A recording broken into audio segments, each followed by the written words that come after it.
D1R1 represent the door to Ryan का room जाने के लिए, अगर उसके डोर को रिप्रेजेंट करता है D1R1, ये D1R1, तो how far is the door, door जो है वो कितना दूर है फ्रॉम द लेफ्ट वॉल, यानी y एक्सिस, ये y एक्सिस है जो इससे उसका डोर कितना दूर है। How far is the door from the x axis, और x एक्सिस से भी वो कितना दूर है, यानी ये x मान लिया डोर यहाँ पे D1 की बात कर रहे हैं ना, तो D1 यहाँ पे आएगा और R1 यहाँ पे है, तो D1 की वैल्यू क्या है 8 है ना, D1 की वैल्यू क्या है 8, और क्या हो जाएगा 0, y की वैल्यू क्या हो जाएगी 0, ये D1 की वैल्यू हो जाएगी, ठीक है। और R1 की वैल्यू दिया हुआ है 11.5.0 दिया हुआ है, ये कह रहा है कि ये यहाँ से कितना दूर है, y एक्सिस से ये कितना दूर है, इसका आंसर क्या हो जाएगा,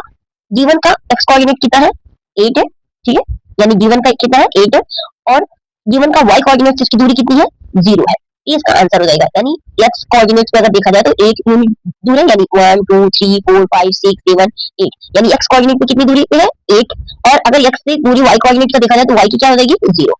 आंसर मिल गया आपको पहले का, तो क्या हो जाएगा, यानी x से कितना है, कितना यूनिट है 8, और y से कितना हो जाएगा 0, ये आपका आंसर हो जाएगा, ठीक है। दूसरा क्वेश्चन है what are the coordinate of D1, D1 की कोऑर्डिनेट क्या होगी, यही होगी D1, जैसे x की वैल्यू क्या होगी, इसमें मैं पेन चेंज कर देती हूँ थोड़ा आपको अच्छे से समझ में आए, तो यहाँ पे 8 मिलेगा, x वाले लिखते हैं, और y की वैल्यू क्या हो जाएगी 0 देगा, इसका कोऑर्डिनेट की वैल्यू क्या हो जाएगी x एंड y फॉर्म में, x एंड y फॉर्म में क्या हो जाएगी ये 8 एंड 0 देगी। क्वेश्चन नंबर 3 में चलते हैं,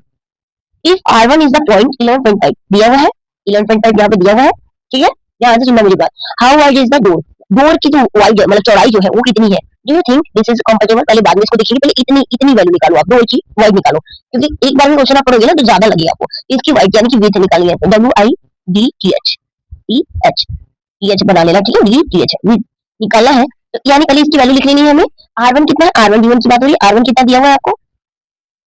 R1 दिया हुआ है, R1 इक्वल टू 11.5, 0 ये दिया हुआ है आपको 11.5, और